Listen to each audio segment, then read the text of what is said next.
Saludos, ¿qué tal? ¿Cómo estáis? Otra edición más de Periodismo 2030, ya no sé ni cuántas llevamos, un montón, no podemos ni contarlas. Vaya por delante que esta entrevista de hoy personalmente me hace mucha ilusión. Empezamos.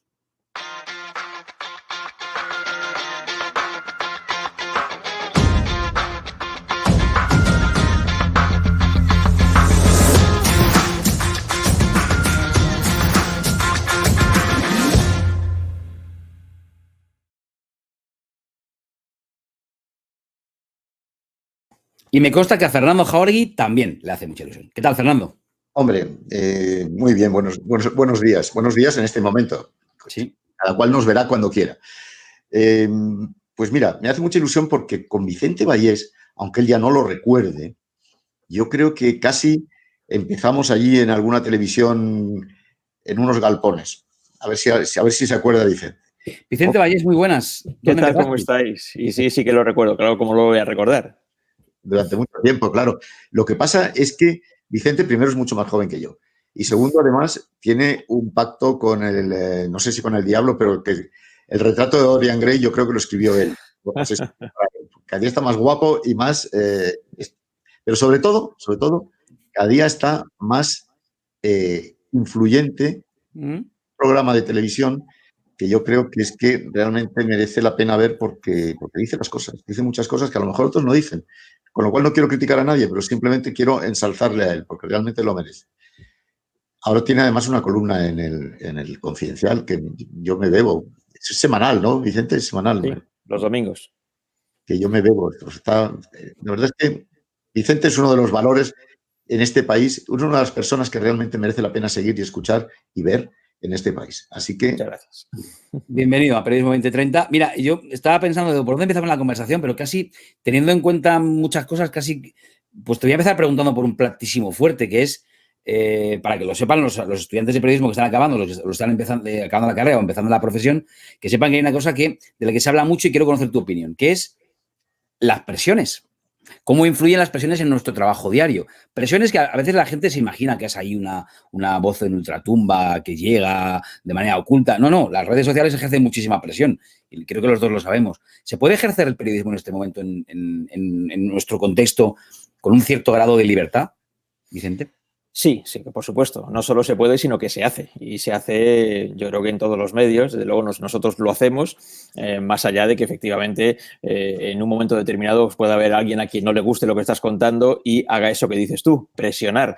El problema no es que haya presiones ha habido siempre. Quienes tienen ya un largo recorrido en esta profesión, pues las han vivido de todos los colores, con todos los gobiernos, de unos partidos y de otros, de manera que esto es parte normal del trabajo del periodista. No es un problema que haya una presión. El problema es que aceptes la presión. Ahora es verdad, como dices tú, que hay una presión que ya no viene necesariamente de los sectores poderosos, bien de la política o bien de la economía, sino desde las redes sociales, un intento de presión, pero ya digo, esto es parte del trabajo y yo tengo hijos que juegan al fútbol en el colegio y cuando se enfadan porque han recibido una patada jugando el partido, les digo, oye, si no quieres que te den patadas, juega al tenis, que ahí no te van a dar patadas, pero al fútbol te van a dar patadas. Tienes que asumir que te las van a dar, tienes que asumir que tú también las vas a dar de vez en cuando porque esto es parte del juego y tienes que sobrellevarlo sin mayor problema, ¿no? Y bueno, esto es lo que tenemos que hacer los periodistas y es lo que al menos los periodistas con los que yo he trabajado cuando era muy joven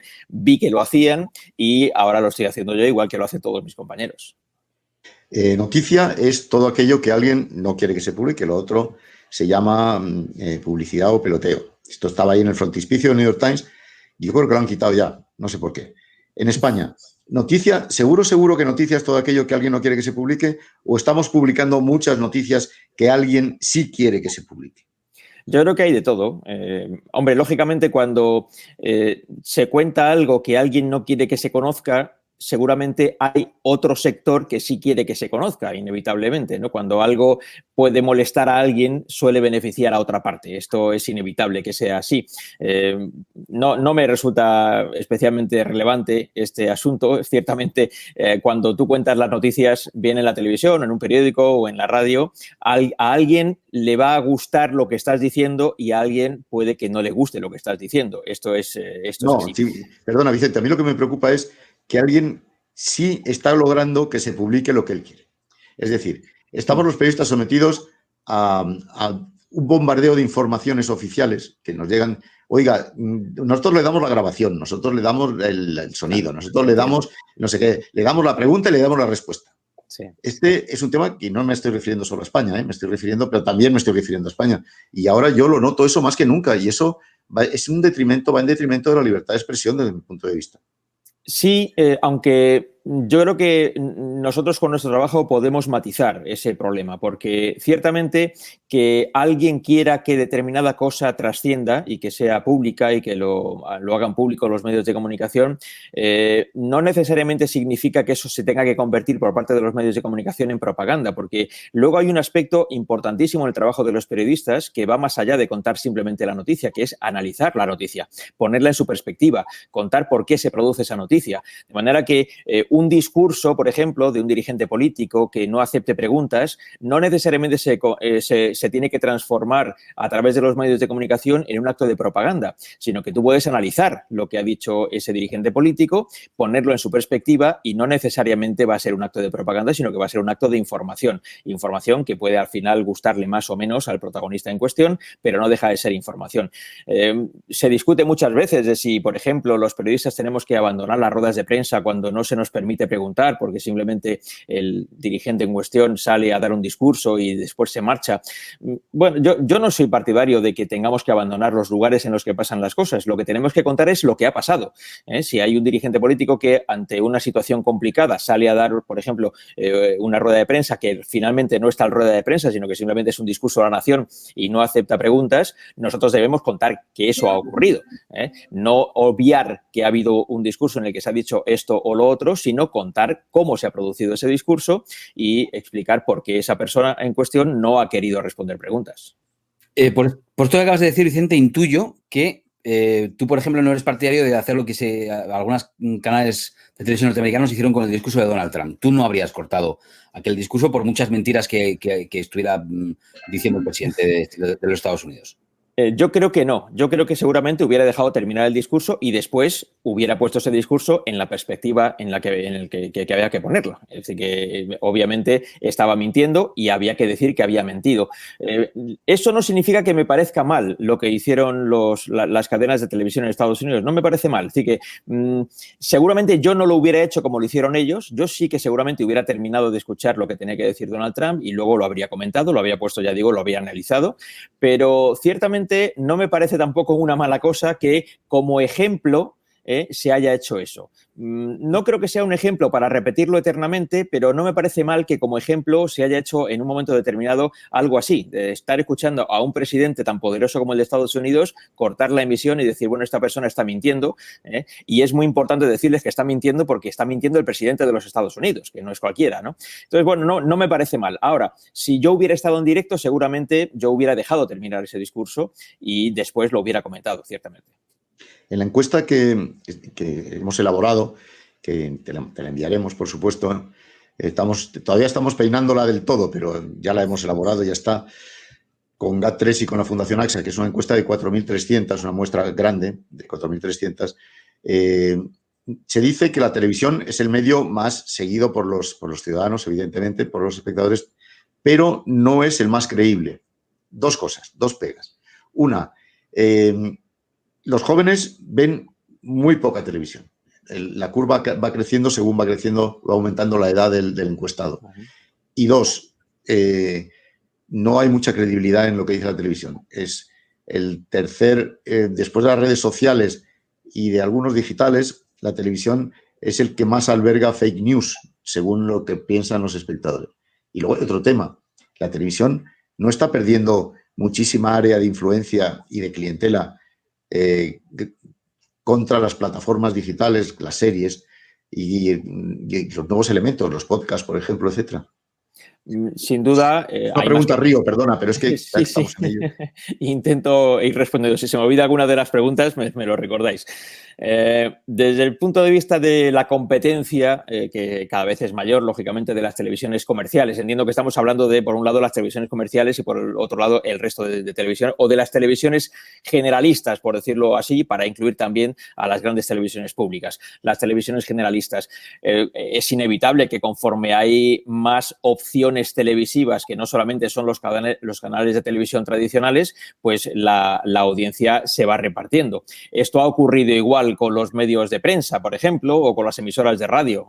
Hace muchos años, cuando éramos muy jóvenes los tres que estamos hablando aquí, pues había muchas menos emisoras de radio que hay ahora hay muchas más y se va repartiendo la audiencia. En la televisión ha ocurrido lo mismo conforme poco a poco ha habido más canales de televisión y ahora con las plataformas también.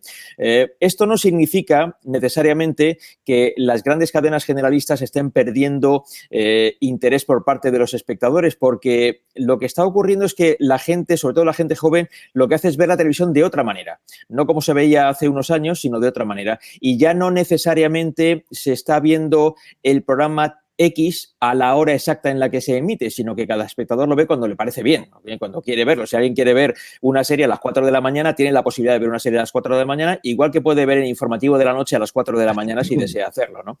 Entonces, esto está permitiendo que haya más versatilidad por parte del espectador a la hora de decidir. ¿Hay menos espectadores? Bueno, hay menos espectadores, sí, relativamente. La verdad es que este año, claro, no es un año normal, el año que estamos terminando, 2020, porque el hecho de que hayamos tenido sucesivamente un confinamiento muy estricto y posteriormente muchas restricciones para salir por las noches y demás, ha hecho que haya mucha gente en casa y, en buena medida, la gente que estaba en casa también ha querido informarse mucho y lo ha hecho, desde luego, en todos los medios, pero también en la televisión. Los niveles de audiencia que están teniendo las cadenas de televisión, especialmente los programas informativos, es muy alto en este momento y bueno, eso significa que la gente, a pesar de que en las encuestas pueda salir que las televisiones tienen poca credibilidad, pues todavía buscan la televisión para informarse y lo hacen masivamente. Así que ahora mismo los informativos de la noche, si sumamos, por ejemplo, los 3 informativos de las cadenas generalistas, Televisión Española, Telecinco y Antena 3, estamos hablando del entorno de todas las noches 7, 8, 9 millones de espectadores viendo noticias en televisión por la noche. Si a eso sumamos el resto de los informativos, pues estamos hablando de muchísima gente, ¿no? No creo que haya, más allá de que esté bajando en términos generales poco a poco el número de espectadores, no hay competencia posible en número de espectadores con los programas informativos de las televisiones. De luego, ningún programa de radio puede competir con eso, ni tampoco, por desgracia, los periódicos de papel o Internet, donde también se reparte mucho la audiencia, como es natural. Y no sé si me he dejado alguna... Hablaba de la amenaza del podcast, por ejemplo, ¿no? Bueno, eso en realidad yo no lo veo como una amenaza, todo lo contrario. Lo que veo es que da más opciones para que la gente pueda ver, por ejemplo, los informativos a cualquier hora. Así que en vez de tener que estar a las 9 de la noche o a las 3 de la tarde o a las 2 o a las 8, dependiendo de qué cadena sea, para ver un informativo en directo, además de tener esa posibilidad de verlo en directo, tienes la posibilidad de verlo en un podcast a la hora que te parezca bien. De manera que esto, de hecho, se está reflejando ya en la medición de audiencias que se realiza por las televisiones, porque también se tiene en cuenta quién está viendo los programas, todos los programas, también los informativos, a través de Internet, por ejemplo, ¿no? Y grabados posteriormente, y las plataformas que te permiten ir hacia atrás y ver programas que se han emitido en los últimos días. Y todo esto lo que hace es dar más opciones a la gente para ver los programas cuando quiera. Incluye eso, lógicamente, a los informativos. Lo que sí es cierto es que hay en una cosa que has dicho, que también por ahí apunta Fernando, hay un cambio sobre todo además lo vemos por edades, en el hábito, en cómo consumir, ¿no? El lineal, ¿no? Esto que los de nuestra generación, la de Fernando, etcétera, hemos hecho siempre, que es a ver qué echan esta noche en la tele, ¿no? O voy a ver el telediario de Vicente Valles a las 9 o el de Televisión Española, el que sea, frente a la carta, lo veo cuando yo quiera, ¿no? Pero esto tiene una implicación en otra cosa que a mí creo que me interesa más, que es en las narrativas, ¿no? En las maneras de contar y en los diferentes formatos que están apareciendo y que creo que, por eso te quiero preguntar, Vicente, que creo que de alguna manera están empujando también a la tele, a la tele convencional, a la tele generalista, a hacer cambios. Por ejemplo, vosotros en Antena 3 habéis sido pioneros en incluir tecnología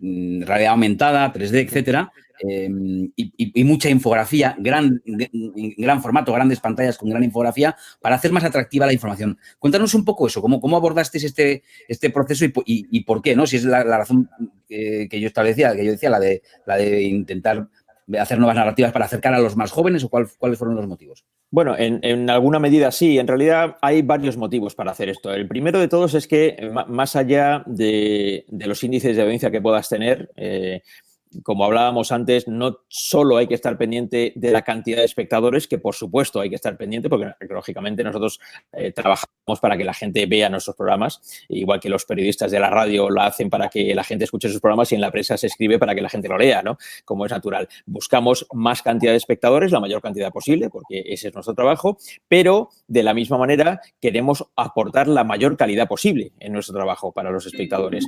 Y en estos tiempos, lógicamente, no se puede obviar la existencia de la tecnología. Si uno echa un vistazo a las grandes cadenas de televisión en el mundo, las americanas, las británicas, las francesas, utilizan las tecnologías que están disponibles para la televisión y eso hemos intentado hacer nosotros desde hace ya bastantes años, ¿no? Ahora hemos renovado además en los últimos tiempos con ya no solamente la pantalla grande que tenemos en el plató, sino también la posibilidad de utilizar la realidad aumentada, que lo vamos haciendo poquito a poquito mejor porque vamos aprendiendo. Es una tecnología que llevamos poco tiempo aplicando, pero que poco a poco vamos aplicándola mejor. Y cuando hemos tenido ocasión de trabajarlo bien durante algún tiempo, pues hemos ofrecido, yo creo, algunas informaciones con realidad aumentada muy bien trabajado, ¿no? Muy bien hecho. Esto, lógicamente, va dirigido a todo tipo de espectadores, pero sí muy en especial también a la gente más joven que está muy acostumbrada a trabajar con la tecnología y que este tipo de cosas, lógicamente, al ser un medio visual, la televisión, pues impactan también visualmente en el espectador. Creo que, por un lado, es bonito de ver porque está muy bien hecho y, en segundo lugar, es muy informativo porque aporta claridad a la información que quieres aportar, de manera que yo creo que ahí se suman dos cosas. El objetivo puramente periodístico de contar mejor las cosas por televisión y, en segundo lugar, el objetivo también de que sea atractivo para el espectador. Hablando del puro lenguaje, solamente hablando del lenguaje verbal que utilizamos, ¿no nos estamos quedando obsoletos los periodistas? ¿Tú crees que conectamos con la gente joven, con el lenguaje que estamos empleando y los conceptos que estamos empleando? No solo el lenguaje, los conceptos. Sí, bueno, es posible, ¿eh? Yo creo que es posible y quizá tengamos que hacer una reflexión sobre eso, de irnos adaptando también a esto. Lo que pasa es que no quiero tampoco que sea algo que se pueda resolver en 10 minutos. Esta es supongo es una reflexión de largo recorrido y una adaptación también de largo recorrido, porque el problema que puede existir es que queramos hacer un cambio drástico en nuestra forma de comunicar, tanto en la utilización de terminología como en los conceptos, como decías tú, Fernando, y de repente hacer demasiado, ¿cómo diría yo?, frívola nuestra forma de expresarnos, ¿no? Yo creo que hay que guardar algunas formas inevitablemente para que la información sea todo lo seria que tiene que ser, lo que no quiere decir que no tengamos que efectivamente ir haciendo esa matización, tanto en los conceptos como en la terminología, para adaptarnos a los tiempos, que no es otra cosa que eso, que hay que adaptarse a los tiempos. Vemos más brechas relacionadas con la edad, ¿no? O más elementos que apuntarán a esa brecha. Por ejemplo, los más jóvenes, según sale en la encuesta de GAT3 para Periodismo 2030 y Fundación AXA, fundamentalmente se informan a través de redes sociales y digitales, ¿no? De la radio convencional, la tele convencional, poco, y luego a la carta pues sí que hacen su propio contenido a la carta. Bien, es verdad que la información a los más jóvenes, tampoco de nuestras generaciones, era probablemente lo que más podría interesar, pero hay una cosa que sí que vemos que puede ser un cambio generacional, y es que, por ejemplo, la prensa en papel prácticamente no se consume por ninguna corta edad, pero especialmente por los jóvenes. Ahí vemos un corte radical y los más jóvenes sí que atribuyen más credibilidad a la información que aparece en redes sociales y en digitales. Te quiero preguntar por las fake news, por este fenómeno. ¿Cómo podemos los periodistas luchar contra este elemento, este fenómeno, el de las fake news, cuando muchas veces somos parte de eso, ¿no? Porque, o así nos perciben los ciudadanos. Porque, por ejemplo, en la tele es el tercer, lo decía antes Fernando, el tercer medio al que más fake news le atribuyen los lectores, los espectadores y los oyentes. ¿Qué podemos hacer con esto? Bueno, aquí hay un problema, sí, yo creo que hay un problema principalmente de concepto. ¿Qué entendemos por fake news? Yo creo que, claro, fake news literalmente es una noticia falsa. Luego, no hay tal noticia, simplemente es una falsedad, una mentira. Pero hay un sector importante social que suele estar alojado en los extremos de la polarización política en la que vivimos, que no considera fake news algo que es mentira, considera fake news algo que no le gusta oír o algo que no le gusta leer o a una noticia que no le gusta escuchar, que no le gusta conocer. Entonces, esto es un concepto muy diferente. No es igual una mentira que una cosa que no te gusta oír. Entonces, claro, si preguntamos sobre esto, quien tenga el concepto de que fake news es todo aquello que no le gusta, pues entonces, claro, no paramos de contar fake news para algunos y para otros. Mientras que el fake news es contar una noticia falsa, que de esas se encuentran muchísimas en Internet, en las redes sociales, eso sin ninguna duda.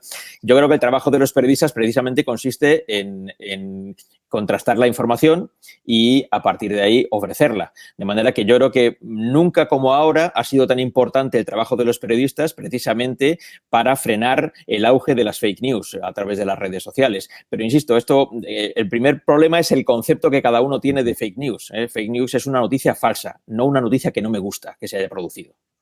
Yo sostengo que hoy en día es muy difícil el viejo adagio, aquella vieja aspiración que teníamos los periodistas, por lo menos que queríamos hacer periodismo en serio, de que había que confirmar una noticia en 3 fuentes, yo ahora creo que es absolutamente imposible. Primero, porque no hay transparencia.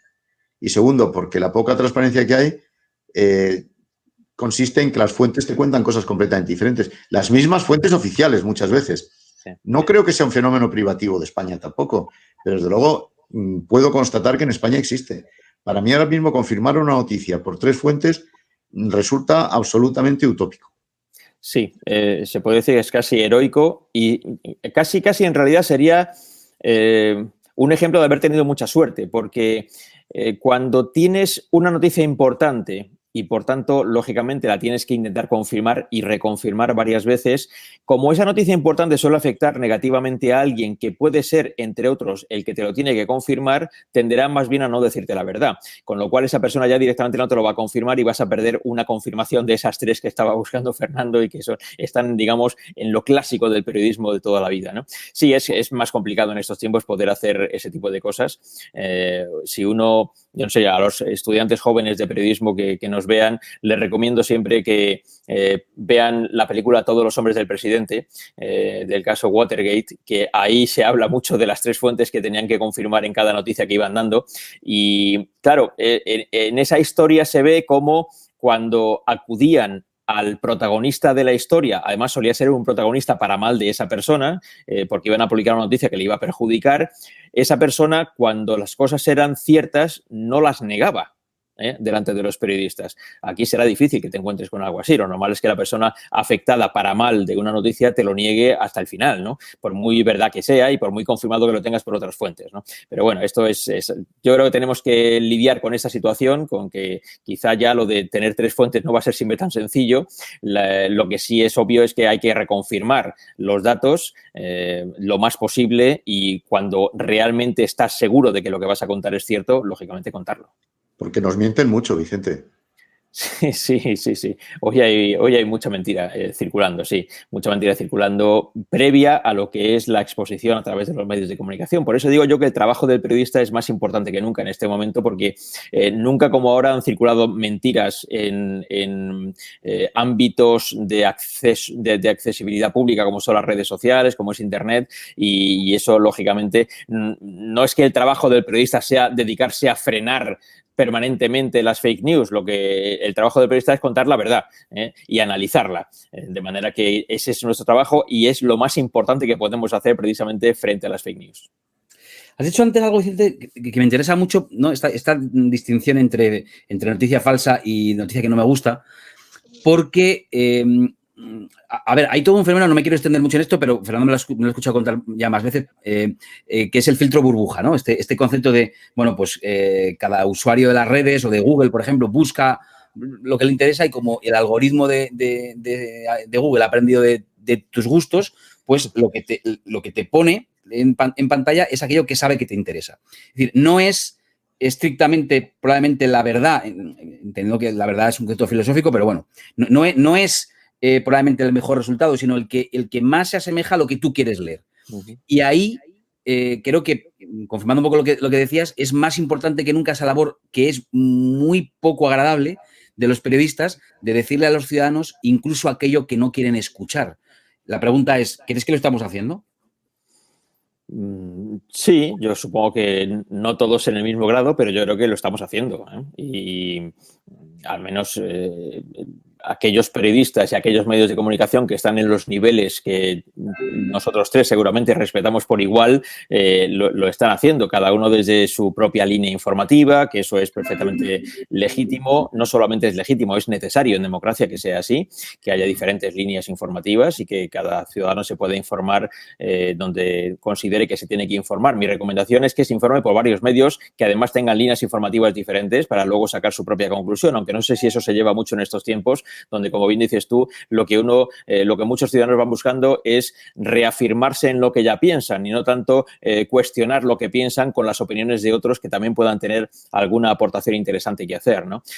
Bueno, yo creo que el trabajo del periodismo es acercarse lo más posible a la verdad, analizarla de manera que se pueda convertir en algo comprensible para todos, y sin esa labor, la verdad, la democracia decae, eso sin ninguna duda.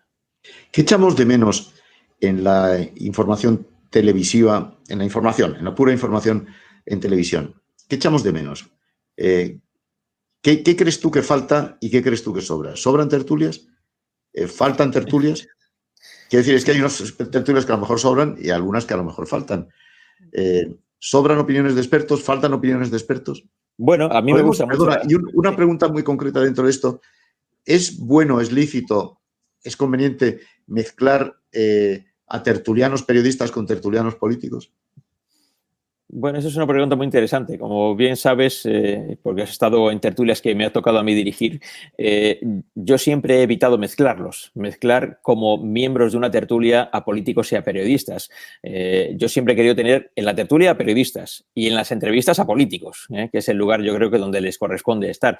Pero entiendo que sobre esto hay gustos. Ya digo, esto es un gusto personal mío. Yo prefiero no mezclar periodistas y políticos.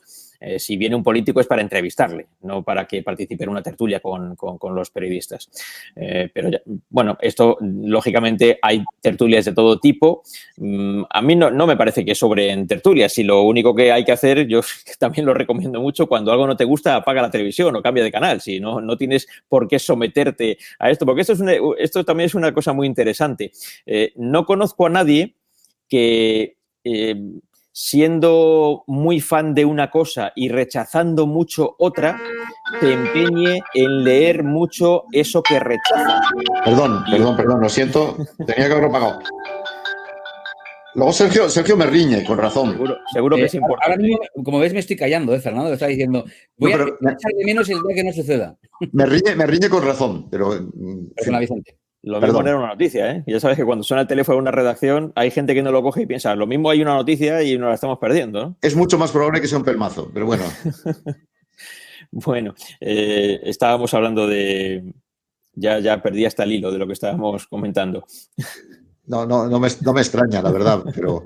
lo de las tertulias, estábamos hablando de las tertulias. Sí, porque y te estaba recomendando un ejercicio muy sano, que es el de apagar la tele cuando no te gusta lo que hay. Me llama mucho la atención. Yo creo que eso es una cosa que solo ocurre con la televisión. Hay gente, mucha gente, la mayoría de la gente que te ve porque le gusta lo que haces, pero luego hay una parte no desdeñable de espectadores que te ven porque no te soportan. Y eso es una cosa muy curiosa, que también nos alimenta cuantitativamente los índices de audiencia. Y yo les agradezco mucho que nos vean, incluso a aquellos que no les gusta lo que haces, ¿no? Y lo hacen porque les entretiene luego dedicarse en las redes sociales, pues a hacer las críticas que consideren oportunas, ¿no? Esto no ocurre tanto con otros medios, ¿no? Que no, quizá llama más la atención en la televisión.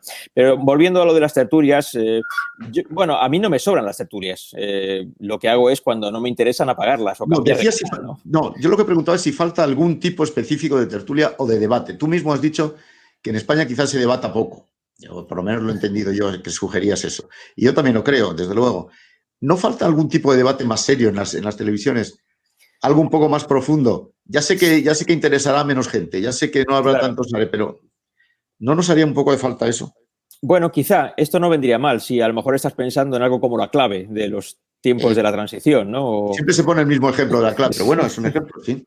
Es un ejemplo, ¿no?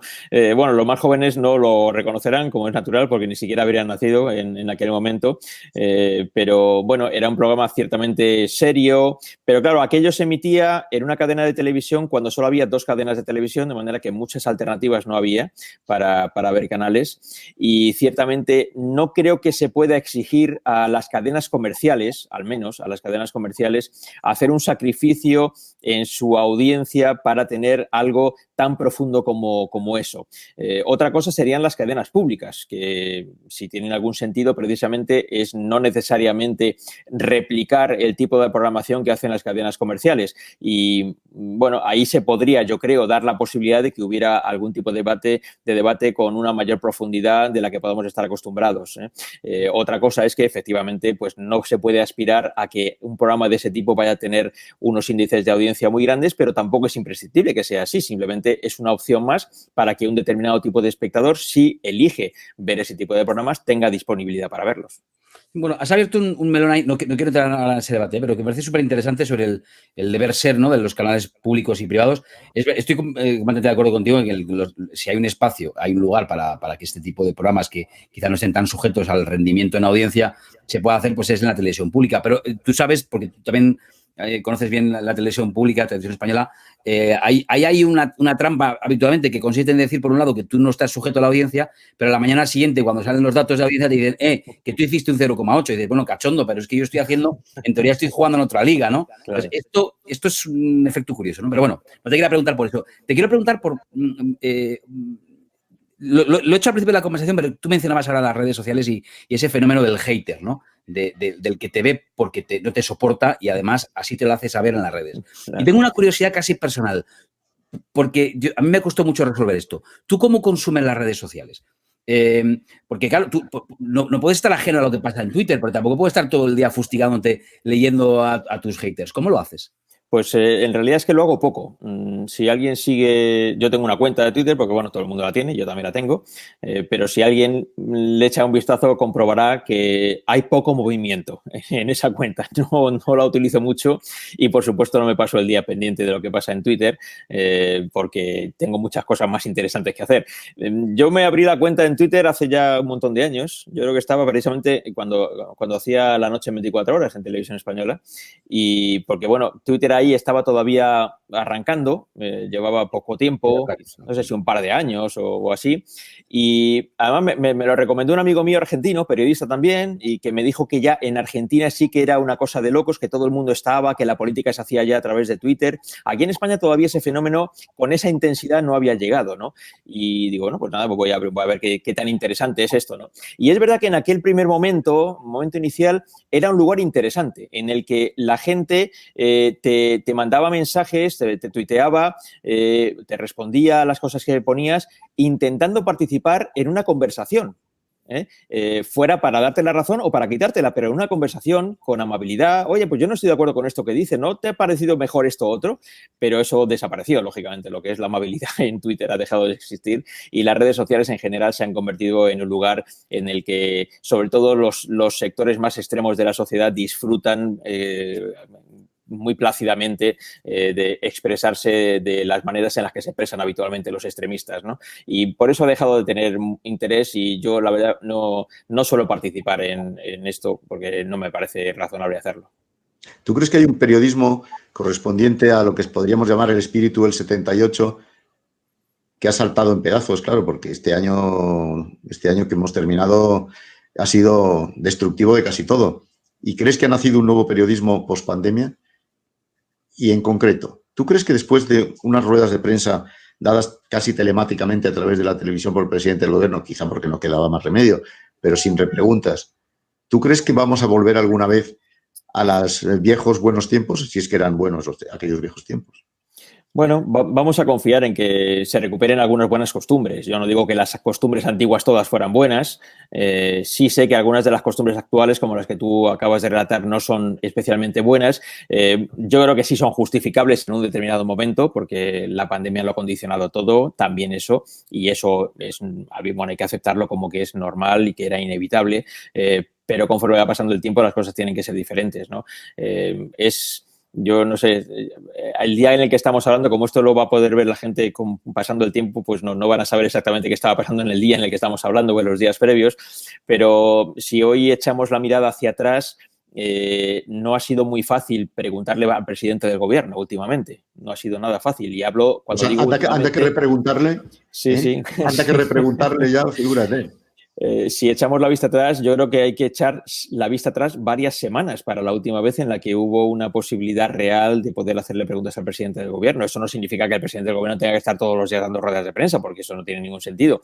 Pero dadas las circunstancias, dado que pasan muchas cosas y que hay muchos asuntos muy interesantes, estaría bien que eso se pudiera hacer con alguna asiduidad mayor que con la que se hace, ¿no? Esto, de todas maneras, no está siendo únicamente un problema del actual presidente del gobierno. Esto es una mala costumbre de presidentes anteriores también, de varios partidos, de manera que no es por centrar el tiro únicamente en lo que está ocurriendo en este momento con este gobierno concreto, ¿no? Sí, es verdad que hay algunas costumbres que quizá convendría recuperar de otros tiempos, pero no lo veo fácil. De otras cosas también porque los políticos de todos los partidos han descubierto ya desde hace años esta herramienta que significan las redes sociales para comunicarse directamente con aquellas personas con las que se quieren comunicar, con sus votantes, con sus electores, con la sociedad, saltándose el intermediario que siempre hemos supuesto ser los periodistas, ¿no? Que ellos quieren comunicar su mensaje como a ellos les parece bien hacerlo, es legítimo que así quieran hacerlo y están en su derecho, y lo utilizan ciertamente. Solo hay que ver lo que, por ejemplo, de Trump, ¿no? Es digamos, la exacerbación de este nuevo mecanismo de comunicación de los políticos, pero que ya no solamente es Trump, esto lo hacen ya todos los dirigentes políticos, en España desde luego lo hacen así, y bueno, es una nueva vía de comunicación, ya no tan nueva, pero que sí se está llevando hasta el extremo en estos tiempos. Sí, ese fenómeno de saltarse al intermediario, que es quien le puede poner enfrente de sus contradicciones, ¿no? A ver, la pregunta es muy sencilla, pasa es que digo, a ver cómo lo planteo. ¿Tú crees que durante la pandemia y más adelante se ha puesto en riesgo la libertad de expresión? Estoy pensando en el llamado Ministerio de la Verdad, que a Fernando no le gusta que le ponga yo este nombre, pero así todo el mundo nos entiende. ¿Hay problemas ahora para poder ejercer nuestra profesión y expresarnos con libertad? Bueno, yo creo que no, yo creo que no. Y si uno mira a los medios de comunicación, la gran multiplicidad de medios que tenemos, que desde un extremo al otro del espectro político, ideológico, yo creo que todo el mundo se expresa con plena libertad. Así que no creo que haya ese problema. Otra cosa es que haya alguien a quien le gustaría limitarlo, y seguro que de eso hay. Esto que se ha dado a llamar el Ministerio de la Verdad o el Comité de la Verdad o la Comisión de la Verdad, como se quiera llamar, pues yo creo simplemente un toque que dan desde el poder para decir, ojo, que os estamos vigilando y que como os paséis, pues a lo mejor os asustamos con algo, ¿no? Yo no creo que se pueda llegar a ningún sitio en estos tiempos, la verdad, no creo que se pueda llegar a ningún sitio. Otra cosa es que se pueda intentar. Yo no tengo ningún temor por la libertad de expresión en España, lo que no significa que no haya a quien le gustaría limitarla, eso desde luego, y que algunas de esas personas a las que le gustaría limitarla ocupan puestos importantes de poder en este momento. ¿Tú te sientes, Vicente, una persona influyente en la sociedad española? ¿Te sientes una persona que cuenta en política o con la que tienen que contar los políticos? No. ¿O te sientes más bien una especie de personaje rechazado pues porque a lo mejor no aceptas los cauces demasiado establecidos? Bueno, eso es, puede haber quien lo haga, quien lo rechace, ¿no? Y y de hecho, pues si uno mira de vez en cuando las redes sociales, en algunos sectores esto resulta así. Pero no me siento especialmente nada de eso, entre otras cosas porque no me siento especial en lo que ocurre. Esto que en algún momento episódico me ha ocurrido a mí, les ha ocurrido en otros momentos episódicos a otros compañeros de profesión, de manera que no es algo que haya sido solamente centrado en mi persona. Eso ha ocurrido, le digo, en algún momento determinado y nada más. Así que si uno echa la mirada para atrás, encontrará mi nombre, pero encontrará el nombre de una serie de periodistas más, no solamente el mío, ¿no? No, pero algo... Perdona, entiendo yo que el hombre, la persona, la cara que presenta un informativo influyente de televisión, pues tiene un plus de influencer, si es que se puede decir así. Tiene un plus de peso específico en la sociedad. No sé si eso, a su vez, a ti te supone un hándicap o te supone una ventaja para poder expresarte mejor y para tener mayor fuerza dentro de tu propio medio, seguramente. Pues mira, yo no lo veo así. Es decir, yo entiendo que hay momentos, y este quizá es uno de esos momentos, en los que la mirada de mucha gente pueda estar centrada en lo que haces, por las circunstancias que sean. Yo creo que durante el tiempo este de pandemia, que ha sido una desgracia para todos, sí ha ocurrido que mucha gente ha buscado los informativos de Antena 3 para informarse.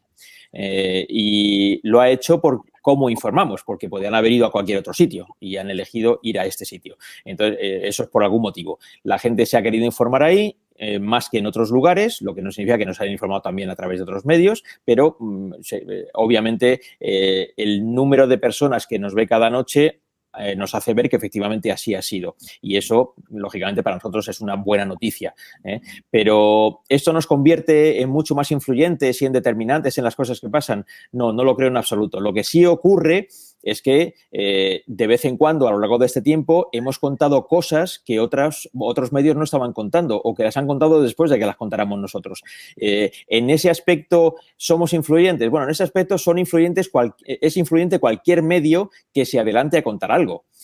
Ha habido un aspecto, por ejemplo, que seguramente está en el principio de este cierto movimiento que ha habido en torno a nosotros, que se produjo finales de abril, principios de mayo, yo creo que fue más bien, cuando empezamos a cuestionar los datos que el gobierno estaba dando sobre la cifra de personas muertas por el coronavirus.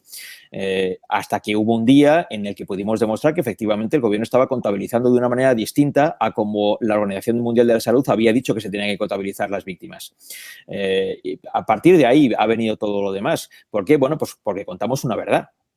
Una verdad que era molesta para un determinado sector, pero era la verdad. Y tan verdad era que posteriormente otros medios acabaron confirmando esos mismos datos que nosotros habíamos dado y hace una semana el Instituto Nacional de Estadística lo ha reconfirmado de nuevo tantos meses después. Así que las cifras de 40 y pico mil personas muertas en la primera ola de marzo, abril y mayo que nosotros dimos en aquel momento son las que ha confirmado ahora el Instituto Nacional de Estadística, con lo cual estábamos contando la verdad. Sabíamos que estábamos contando la verdad, pero volviendo al principio de nuestra conversación, aquí el problema no es si cuentas la verdad, el problema es si a alguien le molesta que cuentes la verdad, y ese es el asunto. Nosotros la hemos contado en otros ámbitos, en otras circunstancias a lo largo de estos meses. ¿Esto ha generado una cierta influencia por nuestra parte? Bueno, habremos llamado la atención por contar cosas que iban en una dirección distinta de la verdad oficial, que como antes decías, Fernando, al principio de la conversación, a veces se convierte más bien en propaganda más que en la realidad, ¿no? Y en ese sentido, pues estamos contentos con nuestro trabajo, pero no considero que por eso nos hayamos convertido en nada más que lo que somos, que es periodistas contando noticias. ¿La gente te dice dales caña por la calle o no vas por la calle? Para que no te vea mucha gente. Sí que voy por la calle, sí. No, y a veces sí me para la gente y no me dicen dales caña, que a veces pues me felicitan, algunas veces me dan las gracias, otras veces pues supongo que a alguien que no le guste simplemente te ve y pasa de largo, pues es normal que tiene que ser así. Normalmente la gente que está en tu contra no te lo dice cara a cara, sino que te lo escribe en Twitter. La gente que está a tu favor normalmente escribe menos en Twitter y te lo dice cuando se encuentra contigo por la calle. Sí, me suena eso. Vicente, a ver, hay una expresión que no soporto, pero la voy a decir otra vez. Fíjate que la digo mucho. La expresión de esto ha venido para quedarse. ¿Qué cosas, hablo del periodismo, que hemos empezado a hacer por pura necesidad, crees que se van a quedar? Por ejemplo, esta conversación. Pues ahora todos estamos muy acostumbrados a hacer conversaciones por videollamada, pero hasta hace no mucho tiempo, yo recuerdo, hace muy poco tiempo, no había videollamadas en las televisiones. Ahora las hemos incorporado como, al principio por pura necesidad, pero ahora nos hemos dado cuenta que es una herramienta que es válida cuando toca, ¿no? Para una comunicación breve. Y como esto, otros muchos ejemplos. ¿Qué cosas crees que nos están cambiando la manera de hacer periodismo para bien? ¿Qué aportan? Esto desde luego, esto de las videollamadas desde luego. Yo es algo que desde hacía ya años venía discutiendo con compañeros, tanto en Televisión Española cuando estuve, incluso antes en Telecinco, que ya de Telecinco hace más tiempo y todavía no estaba tan desarrollado como está ahora, ¿no? Pero ya en mi tiempo en Televisión Española esta era una opción, no tan desarrollada como en este momento, pero ya lo era, y desde luego en mis años en Antena 3 se ha desarrollado lo suficiente como para que pudiéramos hacer esto mismo que estamos haciendo ahora, pero a través de la televisión. Pero había una cierta resistencia de no, es que no da la plena calidad que sí se da de otra manera y tal. Y es que ya, yo creo que en estos tiempos ya hay que priorizar la información, aunque no puedas ofrecer la imagen con la extrema calidad que siempre se busca, que hay que buscarla sin ninguna duda y si la puedes ofrecer mejor. Pero no puedes dejar de contar algo o dejar, por ejemplo, de entrevistar a un personaje interesante por el hecho de que no puedas hacerlo con la calidad óptima. Si es buena, es suficiente, ¿no? Y ahora, lógicamente, estas herramientas a través de Internet, de videoconferencia, son más que suficientes para poder hacer entrevistas con cualquier lugar del mundo en cualquier momento. Y esto no solo ha llegado para quedarse, sino que ya se ha quedado. Ciertamente, yo creo que esto va a seguir siendo así sin ninguna otra posibilidad, ¿no? Creo que esto es así. En otros ámbitos, bueno, yo creo que hay algunas costumbres que quizá tengamos que adquirir, la posibilidad de que, como está ocurriendo ahora en muchas redacciones, pues haya gente que no esté trabajando todo el tiempo en la redacción, sino que a lo mejor pueda hacer parte del trabajo en casa. Esto del teletrabajo parcialmente se va a quedar, ¿no? También incluso en el mundo del periodismo. No creo que tanto como lo estamos haciendo ahora, porque no queda otro remedio que hacerlo, precisamente para poder proteger las redacciones y que la gente pues no enferme, como es natural. Pero parcialmente algo también quedará de esto. Yo creo que sí, y yo creo que van a quedar cosas que quizá no esperemos todavía, ¿no? Y que ni siquiera podamos imaginar, pero quedarán algunas cosas y tendremos que trabajar con ellas para bien. Quizá alguna cosa buena tiene que salir de esta calamidad que estamos sufriendo tanto en el ámbito sanitario, que es el más importante, pero también en el económico, y que, bueno, sea para bien, ¿no? Y un poquitín también en el moral.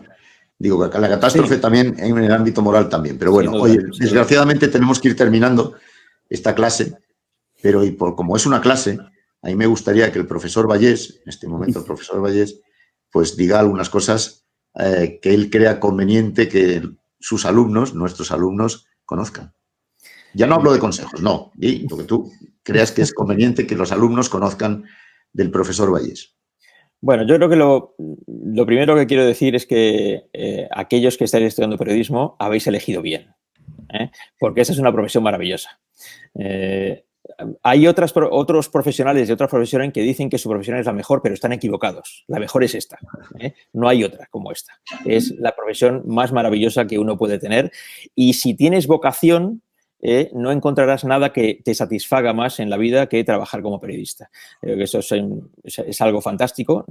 Quienes lo tenemos como muy vocacional lo disfrutamos mucho y no nos imaginamos trabajando de otra cosa que no sea esto, ¿no? Yo cuento habitualmente una anécdota de Ben Bradley, que fue el director del Washington Post en los tiempos del Watergate. Antes hemos hablado de la película. En esa película veréis esta escena. Hay un momento determinado en que el Woodward y Bernstein, los periodistas que están investigando el Watergate, le dan un papel ya con una noticia que van a publicar al día siguiente y que puede ya acabar con la presidencia de Richard Nixon. Y entonces el director Ben Bradley dice, bueno, vamos a publicar esto.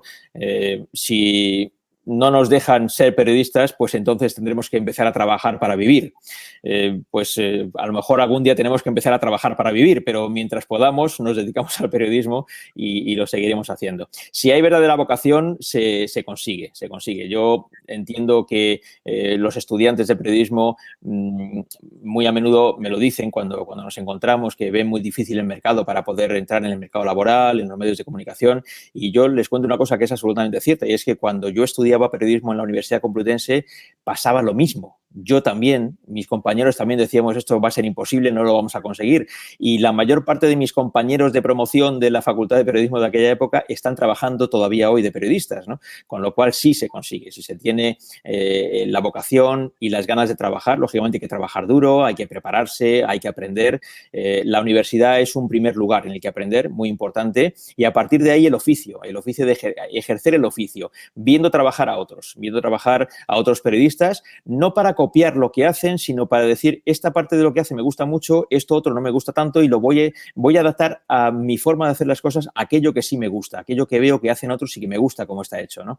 Para luego tener tu propia personalidad como periodista. Yo creo que esa es la parte más importante. Así que mucho ánimo. Esta es una gran profesión, una profesión estupenda en la que se aprende mucho, en la que se viven momentos importantes, porque además puedes estar en el lugar de los hechos para vivirlo y contarlo. Y eso, la verdad, hay muchos momentos que no se olvidan nunca. Así que mucho ánimo. Mensaje optimista, mira, ahí tenéis. Hay alguien optimista en esto. Sergio. Yo después de escuchar a Vicente tenía alguna duda que no la tengo porque pienso igual que Vicente, pero me han entrado unas ganas de ser periodista, de decir, joder, qué alegato, qué bonito, ¿no? Que suenan unos violines, pero es verdad, comparto, cuando hay vocación, cuando es vocacional, que es la mayoría de nuestros casos, es la profesión más maravillosa del mundo, a pesar de todo. Porque también hay momentos que nos pasamos lo pasamos mal, hay que contarlo, ¿no? Yo me he encontrado con Vicente en alguna cobertura pasando un frío de 1000 demonios en un camión, en pleno invierno y te tiras horas haciendo un programa de televisión donde lo que la gente ve es lo que se ve, pero no sabe que estás pasando mucho frío o mucho calor o muchas calamidades. Pero a pesar de todo eso, es la profesión más maravillosa del mundo. Lo compartimos. Y bueno, lo dejamos aquí, ¿no, Fernando? Pues muchísimas gracias, Vicente. Ha sido un honor. Ha sido un honor y un placer tenerte con nosotros. Dentro de poco te podrás ver en nuestra web, periodismo2030.com, sin puntos, 2030.com. Y nada, pues dar las gracias a la Fundación AXA por permitirnos hacer estas cosas que al final pagar una encuesta como la que nos han pagado, pues hay que reconocer que tiene su mérito, si no, no lo hubiésemos podido hacer. Recibirás los datos de la encuesta, que creo que son muy útiles, y atento al libro que vamos a hacer dentro de poco. Sí, estaré muy atento. Muchas gracias a vosotros por invitarme, porque siempre es muy agradable poder hablar de nuestra profesión, de las cosas mejores y de las peores, y bueno, dirigirnos a gente que puede estar interesada, especialmente a la gente más joven. Así que un abrazo para todos. Pues un abrazo muy fuerte. Y os recuerdo a todos también, una cosa más, que nos podéis seguir a través de las redes sociales en periodismo2030.com, lo decía Fernando, y con el mismo nombre, periodismo2030, en Twitter, en Instagram y en Facebook. Y ahora sí, aquí lo dejamos. Muchas gracias, Vicente. Muchas gracias, Fernando. Mañana tenemos gran chat con corresponsales extranjeros. Si esto es un no parar.